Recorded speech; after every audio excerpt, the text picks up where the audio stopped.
Hey guys, and welcome back to Teal House Farm. We are knocking things off of our list of putting up food that we just cleared out of our garden, and also some other things that just need to be taken care of to close up all the kind of work that comes with fall in the homestead. Today we are going to be canning some pumpkin.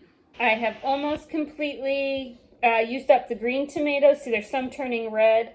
We'll keep those till them turn red, get rid of any damaged ones that are left, and then what's left from that, I'm going to make a green tomato cake because I've always wanted to try that, and a viewer sent us a recipe once, and I'm going to give it a shot. Parsley is still drying, but it is slowly but surely getting there.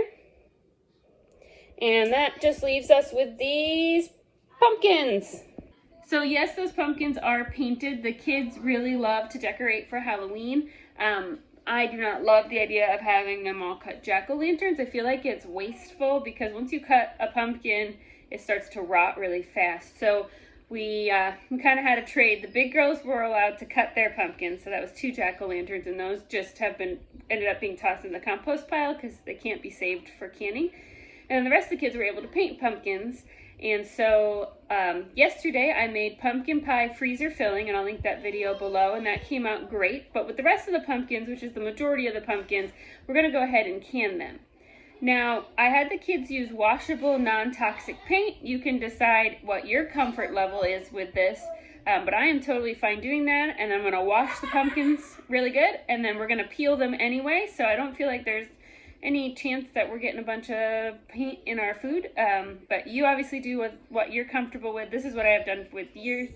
This is what I have done for years. Never had issues, and it makes the kids really happy because they got to decorate their pumpkins, and then I feel like we're not wasting pumpkins, which are a really useful food source.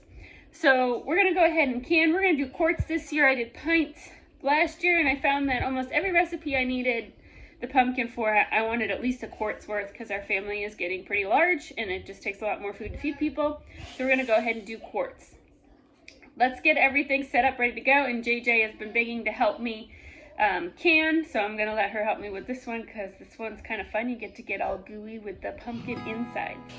First thing, you're gonna wanna wear some sort of apron. Pumpkin stains a lot, and so protect your clothes and also be prepared that your hands are gonna be orange for a while.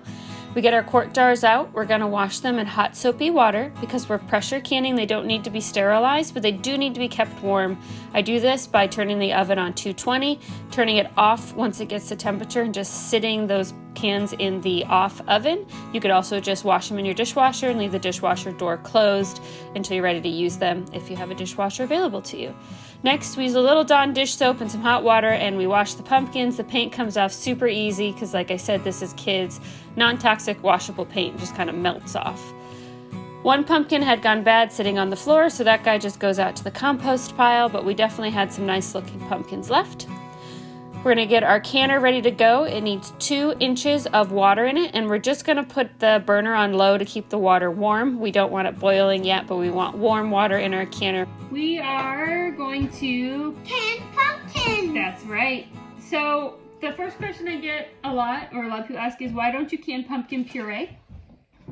I will link the article below, but the current recommendation, oh thank you, is to not can pumpkin puree because there isn't enough safety data. They used to have recommendations for it, but didn't really have a lot of data to back it up. And then and then about 25 years ago, the USDA went through a lot of their food recommendations and removed recommendations for products where they didn't feel like there was data to prove that something was safe. So it doesn't mean that it is unsafe. It means there's not enough data to prove that it is safe. And so we're just going to go ahead and do the recommendation, which is 1-inch cubes. But you can read the whole article below if you want to. It's the same reason why they no longer recommend canning squashes, not because it's unsafe, but like zucchini squash, but because it hasn't been proven safe. There isn't a lot of funding to go around to fund all sorts of research on home canning right now, so there may never be data to prove what is safe and unsafe in some of these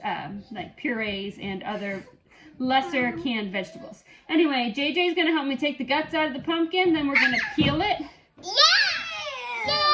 Chop it into 1-inch cubes, put it in this super big pot, and we're gonna bring it to a boil on the stove.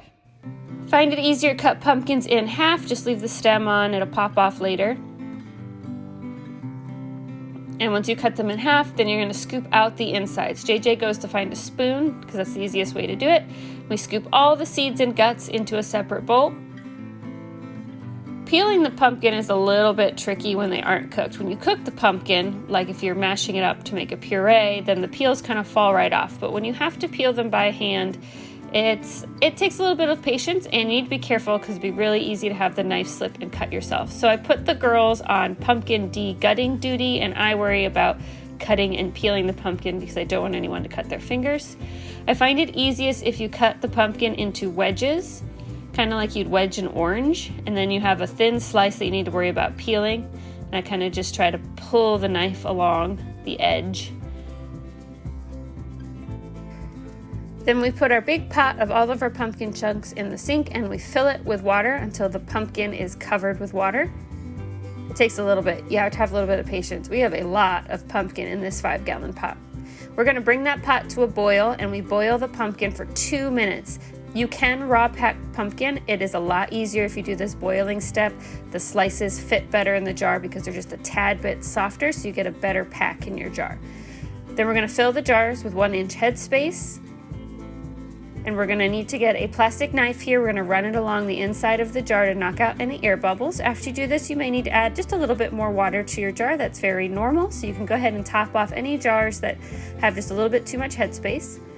And then you want to get a damp rag, and we're going to wipe the tops of the rims off to make sure there isn't any pumpkin residue on any of those rims that might prevent jars from sealing. And then we're ready for our lids and rings. I have those just sitting in some warm water so that the lids soften up a little bit. And then we put the rings on to fingertip tightness. And then we're going to go ahead and pack our canners. I'm never good at guessing how many jars we're going to need. So this one canner holds 7 quarts. And then I'm going to need to get out my other canner because we ended up with a lot more than I thought we would. I always prep extra jars just so that they're ready to be filled, but I hadn't pulled out the canner yet. So we get our second canner out, which is basically the same size, and we can get the rest of the jars in there. We're going to put the hottest water we can get out of the sink into the canner so that the water's already warm. And then we're going to turn the heat on, just let it go for just a minute to make sure that water's nice and hot, and then add the rest of our jars. As always, anytime you use your pressure canners, you want to do a safety check on your canners before you get started. It doesn't matter if you just used them yesterday. Always check your seals and your vents to make sure the vents are clear and that the seals are still nice and rubbery.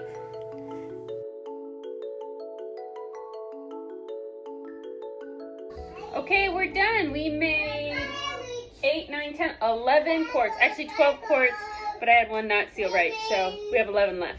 Okay, and just as a reminder, remove your rings after 24 hours for storage. This helps prevent any false seals. So if you had a jar that something happened, didn't go quite right, the seal will pop and you'll be able to tell that it was no good and you don't want to eat it. And also always label and date your jars because, gosh, pumpkin and sweet potato, they really start looking the same after they sat on the shelves for a while. If you want recipes for using canned pumpkin in your homemade recipes, check out our canning pantry cooking playlist, which I will link below. Thanks so much for watching, and we'll see you guys next time.